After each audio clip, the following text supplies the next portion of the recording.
At para sa video natin ngayon, JIP, medyo dadamihan ko ang shoutout natin. Para sa mga gustong ma-shoutout, comment lang kayo, JIP. Una, shoutout para kay Maria Elina Razonable, Cristina Hermnani, Sherwino TV, Jason Agonoy, Maribik Kinakin, at kay Lem Mariano. Maraming salamat sa patuloy na suporta. At syempre, JIP, malapit na namang mag-Sunday, kaya meron ulit tayong 6 winners ng 200 pesos.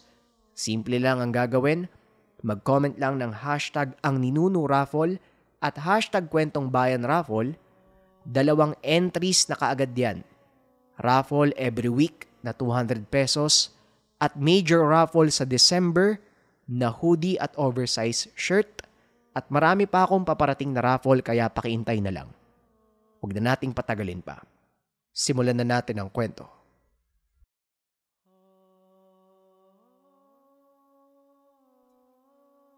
Ilang sandali pa ay nagpaalam na si Istong sa matanda. Takip silim na. At kanina pa siya hinahanap ng mga magulang ng lingid sa kanyang kalaman. Hindi mapakali si Istong. At parang may nagtutulak sa kanya na lumapit doon sa manggang patay. Kahit kinakabahan ay malakas pa din ang kuryosidad. Nilabanan nito ni Istong. Naglakad ang bata pauwi. Sumaglit ng tingin sa manggang patay. Hanggang sa hindi malamang dahilan, bigla na lang siyang huminto at gumilid ng lakad papunta sa madamong lugar. Nanatili siyang nakatitig doon sa puno. Nagbuntong hininga ang bata at nagsimulang maglakad papalapit sa mangga. Sobrang lakas ng kabog ng dibdib. Pawis ang ilong at halatang ninenerbiyos. Hanggang sa tuluyan na siyang makalapit doon sa puno. At hilang hakbang na lang ay makahawakan niya na ang katawan nito. Tinanaw niya ang itaas. Nakakakilabot ang kulay ng balat ng puno habang tinatamaan ng malaespadang sinag ng palubog na araw. Rinig niya ang mahinang paglangit-ngit at lagutok na parang gumagalaw ang puno. Umikot ang paningin ni Istong. Nakakita siya ng mga bituin na parang nag-iiba ang kulay at mga ulap na parang ipo-ipong bumababa sa lupa. Hanggang sa lumakas ang huni ng kulisap. Tinakpan ni Istong ang mga tenga, ngunit mas lalo itong lumalakas at nakakarinig din siya ng mga ungol, iyakan at mga tawa mula sa ilalim ng lupa. Hoy, Istong, ano bang ginagawa mo? Wika ni Mang Abino habang tinatapik ang bata. Nakatulala lang si Istong at nakatingala. Sinampal siya ng matanda at dito pa lang nakabalik sa ulirat. Aray ko naman. Teka, huwag kang maingay. Dapat sinabihan mo ko na lalapit ka dito sa puno eh. Kanina inaalok kita tapos nagpaalam kang umuwi. Tapos ngayon nandito ka. Mabuti na lang at napansin kita. O siya. Huwag kang gagalaw. Tignan mo yun nasa gilid mo. At huwag na huwag kang sisigaw. Wika ni Mang Abino. Iginilid ni Istong ang mga mata at maniwala man kayo sa hindi. Halos maiyi ang bata nang makakita ng 4 na malalaking nilalang sa gilid. Hanggang dibdib lang ang nakikita niya. Abuin ang balat na parang natutuyong asin. Angat ang kulay pula doon sa mga bitak na kulay tuko. Paglingon niya sa kabila, nakita niya ang mga bata na iba't iba ang postura at kulay ng balat. May itim, merong berde, may patulis ang tenga, may kulay puti na parang bangkay, at may pula na malademonyo ang muka. Nagkatinginan sila ni Mang Abino at mahinang nagsalita ang matanda. Hindi pa yan ang lahat ng nakatira dito sa puno. Meron pang nasa likod mo, pero wag mo nang subukang tignan dahil mababaliw ka lang. Halika na, lumakad ka nang hindi lumilingon. Diretso lang ang tingin sa akin. Sige na, hakbang na! Wika ni Mang Abino. Sumunod si Istong sa mungkahi ng matanda. Habang lumuluha ang mga mata at halatang gusto nang tumakbo.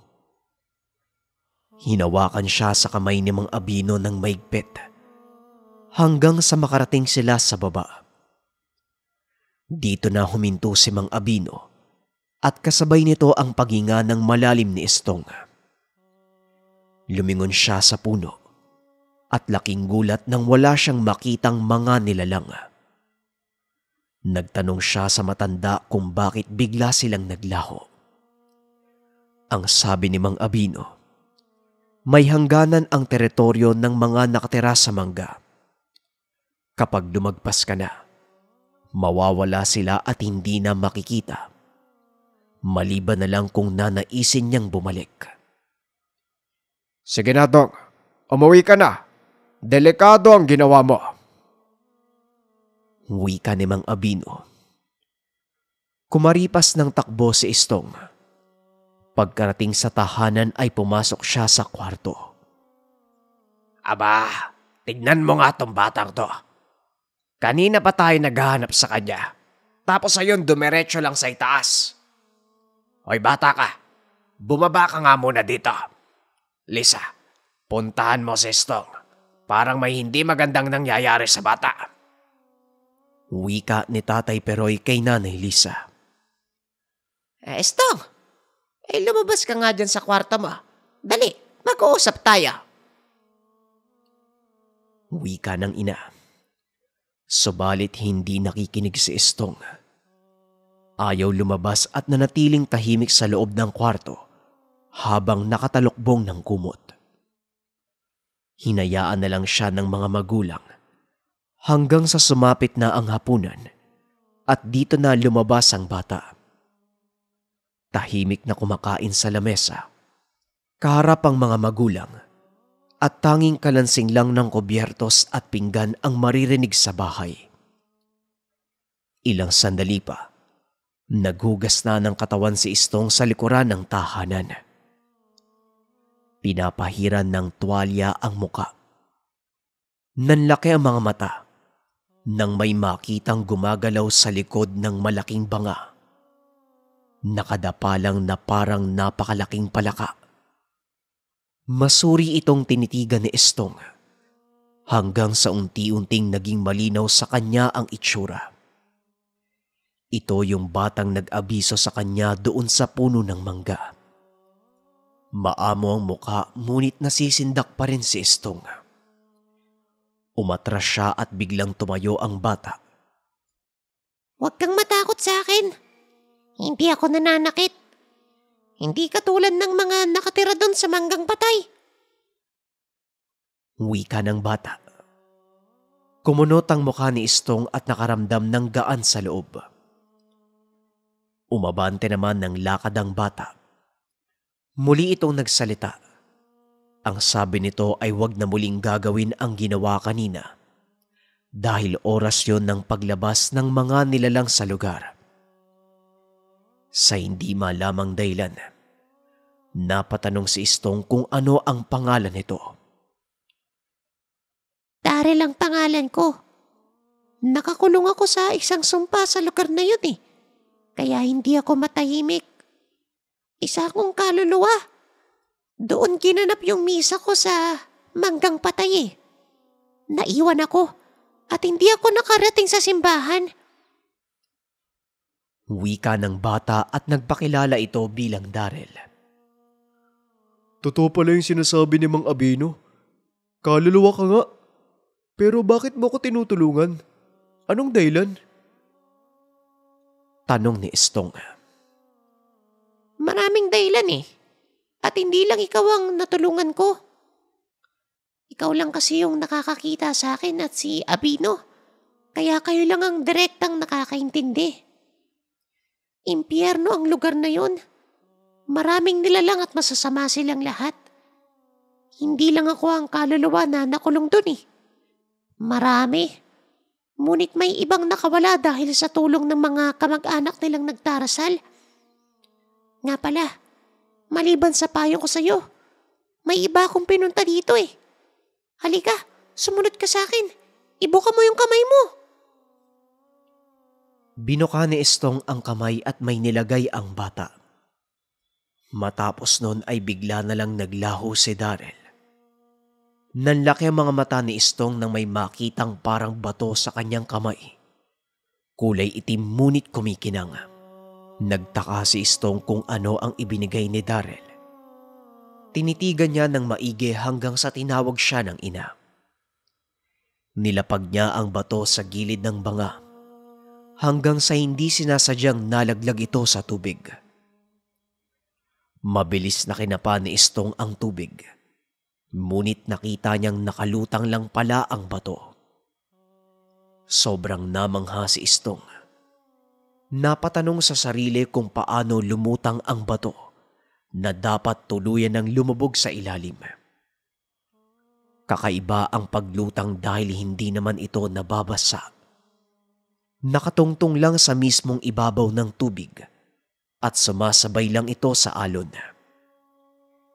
Tinitigan ni Estong ng maigi ang bagay hanggang sa nagulat siya nang makita ang refleksyon sa tubig. Napakapangit at sobrang itim. Mata lang ang nakikita niya at mga ngipin na matutulis.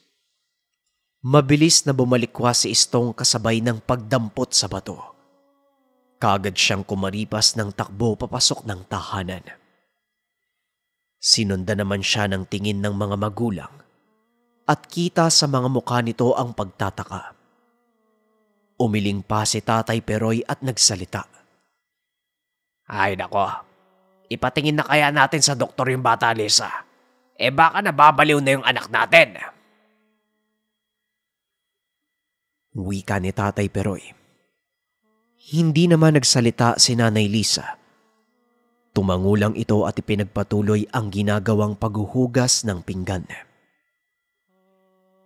Nang makarating si Estong sa kwarto, sumilip siya sa bintana at tinanaw ang malaking banga.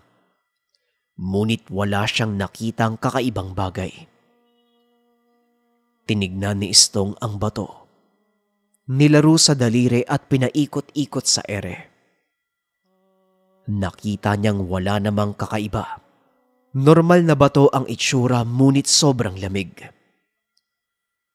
Kinabukasan, Linggo kaya sinabihan siya ng mga magulang na ipapatingin siya sa doktor. Kumunot ang mukha ng bata at nagtanong kung bakit. Sinabi naman ng magulang ang dahilan. Yun po ba, Nay? Ayaw nyo kasing maniwala sa akin sa mga nakikita ko eh. Ang totoo, kaya po ako umalis kahapon. Nagpunta po ako sa bahay ni Mang Abino. Siya lang po yung nakakaintindi sa akin dahil alam niya po yung nangyayari. May kakayahan akong makakita ng mga hindi nyo nakikita, Nay. Hindi ako kagaya ng iniisip nyo. Hindi po ako nababaliw. Alis po ako at may pupuntahan lang. Babalik po ako mamaya. Wika ni Estong. Nagkatinginan ang mga magulang. Tumango naman ang tatay pero sinabing sasamahan niya kung saan pupunta ang anak. Ayos lang po nang maipaliwanag sa inyo ni Mang Abino ang nangyayari. Doon po ako pupunta ngayon eh. Wika ni Estong. Maaring may punto ang anak natin dahil kilalang manggagamot si Abino. Nakapagpagamot na nga ako sa kanya dati nang napilay ako eh. Wika ni Tatay Peroy. Hindi naman na nagsalita pa si Estong. Tumalikod na ito at naglakad palabas ng tahanan. Nakasunod lang sa kanya ang ama. Ang dahilan kung bakit babalik si Estong sa bahay ng matanda upang tanungin ito patungkol sa bagay na ibinigay ni Darrell. Kaya nang makarating sila sa tahanan ni Mang Abino, ipinakita kagad ni Estong ang gamit. Nanlaki ang mga mata ng matanda. Paanong nagkaroon ka ng ganyan? Kaya naman pala bumigat yung pakiramdam ko pagdating nyo sa bahay. May dala kang bertud. Saan mo nakuha yan, iho? Tanong ni Mang Abino. Apo, sa bata po yung sinabi niya po sa akin. Sinundan niya po ako sa bahay tapos nag-usap po kami. Nilagay niya po sa palad ko tapos bigla po siyang nawala eh. Wika ni Estong. Hindi ko alam kung ano ang motibo ng kaluluwang yon. Maaring gusto kanyang gabayan dahil ang batong yan ay pangontra sa masasamang elemento. Maaring bertod yan sa manggang patay. Ngayon alam ko na ang dahilan kung bakit dumami ang mga elemento. Kaya pala, may binabantayan silang bertud. Alam mo, Estong, napakaswerte mo dahil ikaw ang nabiyayaan. At talagang dinala pa sa tahanan nyo. Iniwasan niya na magkaroon ng pagkabulabog sa mga nagbabantay. Maliban sa maalamatang puno, may nakatago palang bertud. Pagpapaliwanag ni Mang Abino. Pero sa kabila ng lahat ay may nakatagong tanong sa loob ng matanda. Binigyang babala niya si Estong. Ganon din si Tatay Peroy. Sinabi ng matanda na bantayang maigi ang bata at palaging gabayan. Dahil may kaakibat na pagsubok sa buhay ang pagkakaroon ng gamit pang espiritual. Subok na hindi kaaya-aya at hindi inaasahan ang mangyayari. Hindi makakibo si Tatay Peroy. Nakakunot ang muka at halatang hindi makapaniwala sa mga narinig mula kay Mang Abino. Napakahirap, Peroy, lalo na't hilawang paniniwala mo. Pero lahat ng mga narinig mo ngayon ay totoo. Maniwala ka o hindi, may darating na pagsubok sa buhay niyo. Kaya nga pinapagabayan ko sa iyo ang bata. Dahil ang pagsubok na ito, kinabibilangan ng mga elemento. Pero nga pala, bakit ka ba sumama kay Peroy? Tanong ni Mang Abino. Dadalhin sana namin siya sa doktor dahil may mga kakaiba sa kanya. Pasensya na, Mang Abino. Ngayon ko lang kasi nalaman ang katotohanan. Ang hirap po ipaliwanag nito sa asawa ko. Pero sige po, makakaasa po kayo sa akin. Anak, sumunod ka sa manggagamot ha, pati na din sa mga payo niya. Wika ni Tatay Peroy. Ano naman pong gagawin ko sa batong to? At saka nakakatakot naman po yung mga sinasabi niyo, Mang Abino. Itapon ko na lang po kaya. Tugon ni Estong.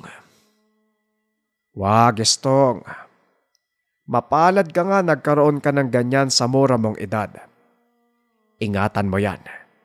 Itago mo o kaya gawin mong habak. Yun lang ba ang pinunta nyo dito? Tanong ng matanda sabay tingin kay Tatay Peroy. Nakakaya naman po sa inyo.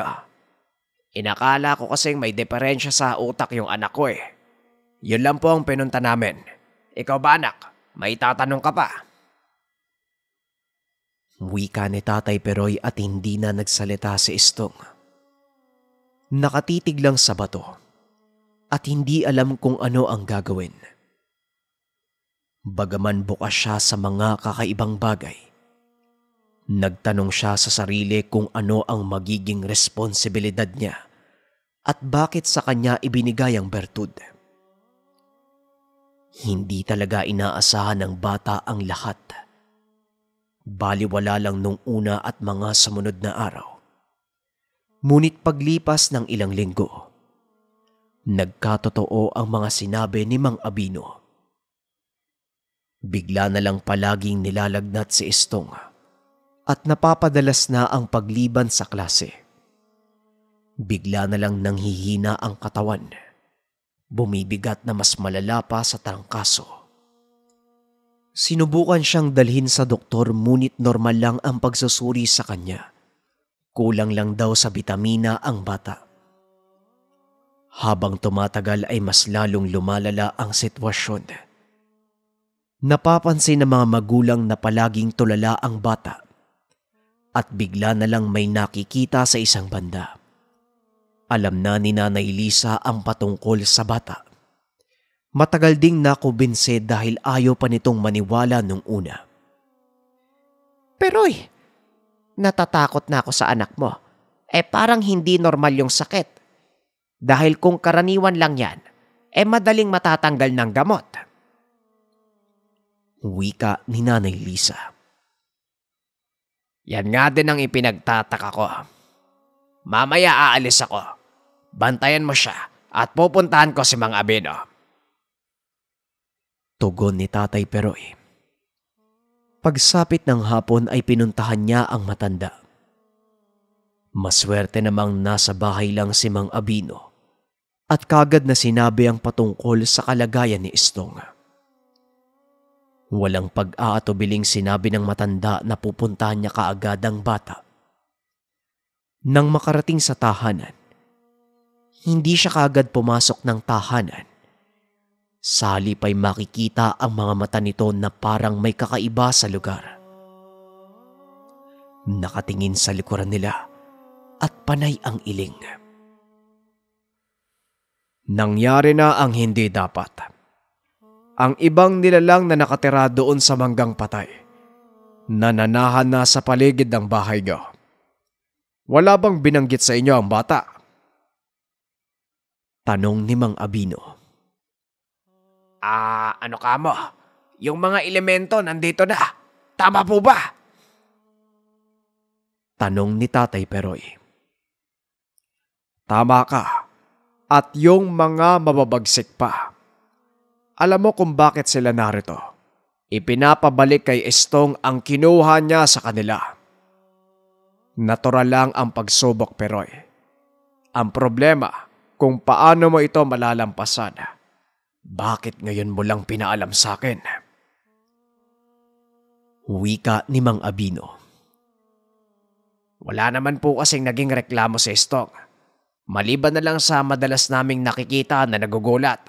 Tapos sa akit ng bahay, hindi papasok ng eskwela. Pagsapit ng gabi may lagnat na. Tugon ni Tatay Peroy. Lalagnatin talaga siya dahil hindi niya kinakaya ang nakikita niya. Nababati siya ng mga elemento. Sige nga, patingin nga sa bata. Mungkahi ng matanda at pumasok ito ng tahanan.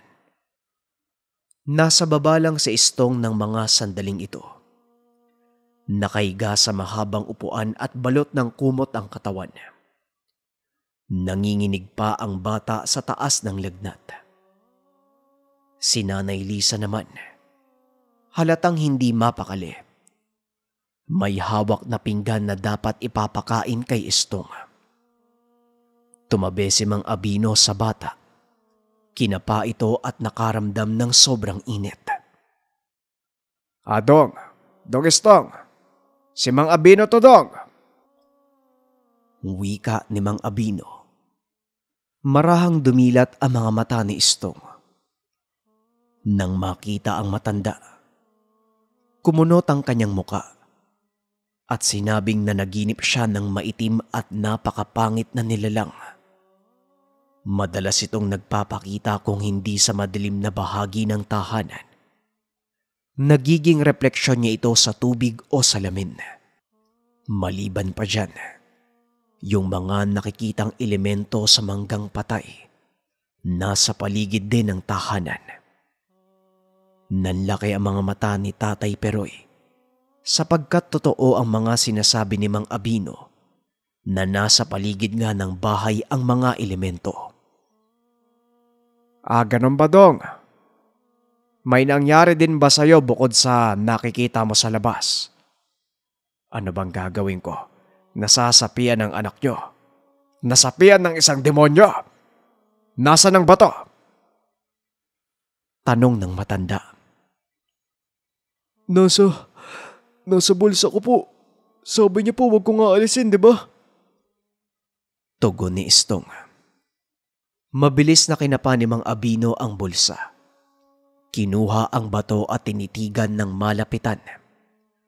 Napabitaw ng mabigat na salita si Mang Abino at sinabing hindi bertud ang bato kung hindi isang sumpa. Nagulat naman si Tatay Peroy at kaagad na umiyak si Nanay Lisa. Pesteng yawa. Nagkubli ang batang kaluluwa na isang mabuti. Binigyan ka nito para mapa sa kamay niya ang katawan mo. Gustong bumalik sa pagkabuhay ng bata. Nasa katawan niya na si Istong. Akala ko pa naman bertud dahil sa kakaibang enerhiyang nagmumula dito. Wika ni Mang Abino. Si Daryl po ba? Gusto niya akong kunin? Tugon ni Istong. Oo, gusto niyang kunin ang katawan mo at siya ang gagamit. Lintik, sabi ko na nga ba eh. Sa tagal niya doon sa Manggang Patay, imposibleng hindi maging masama ang kaluluwa niya. Ang isang espiritu kapag hindi matahimik, nababalot na ito ng karimlan. Kasangkapan siya ng demonyo. Ngayon naiintindihan ko na ang mga nilalang sa labas. Hindi sila masasama. Kung hindi sila ngayon ang lumalaban para kayanin ni Istong ang pagsakop ni Daryl sa kanya. Ang batang yon ang masama sa Manggang Patay. Maaring siya din ang kumuha sa batang namatay ng matagal ng panahon. Kaya pala gustong gusto niya din ako dati, pero hindi ako nagpadala sa kabaitan niya. Ang sabi ni Tatay, mabuti kapag nakakakyat ng langit. Pero kapag masama naman, nananatili sa lupa. Tulungan niyo ako. Isandal niyo si Istong at gagamutin ko siya. Kumuha kayo ng abo at asin. Basain mo at ilagay mo itong bato. Papatayin natin yung demonyo na nakasapi sa kanya.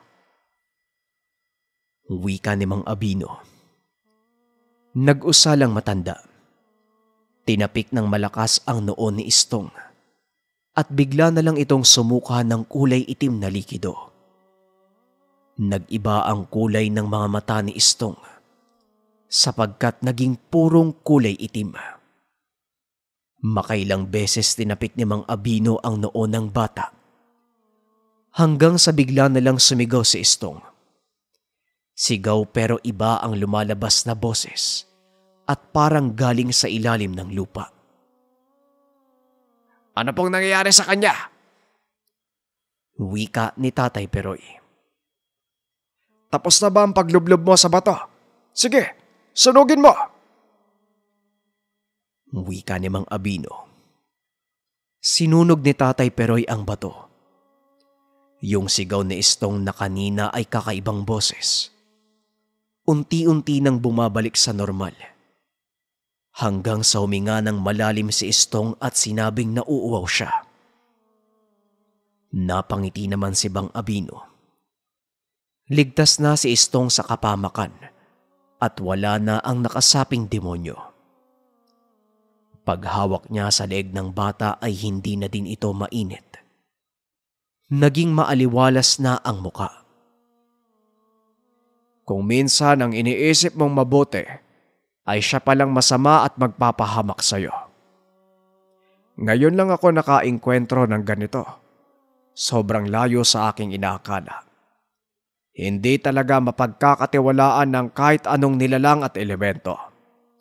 Mas mabuting umiwas na lang kaysa manghingi ng lakas sa kanila. Pambihirang Manggang Patay yon. Ang daming nakakubling misteryo. Huling wika ni Mang Abino. Magmula ng araw na yon, malaki ang natutunan ng matanda. Maging si Istong na baguhan pa lang sa kakaibang bagay, ay tila nagkaroon ng trauma. Bukas man ang ikatlong mata ni Istong, ngunit anuman ang nakikita niya sa paligid, hindi niya na pinapakialaman at sa halip, nagbibigay respeto na lang sa mga ito at sinasabihan ang mga tao na huwag masyadong maingay sa isang lugar dahil may ibang nakatira bukod sa normal na tao. At lahat ng ito ay nagsimula nang dahil sa kanyang karanasan sa manggang patay.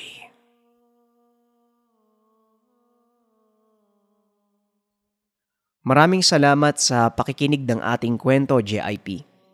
Masasabi ko lang sa 2 episodes, napakahirap magtiwala sa mga nilalang o elemento.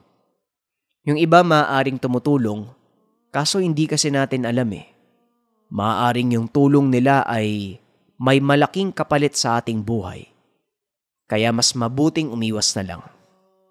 Yun lamang, JIP. Maraming salamat sa patuloy na suporta sa ating channel. Huwag kalimutang mag-comment ng #angninunuraffle at #kwentongbayanraffle. Yun lamang, paalam.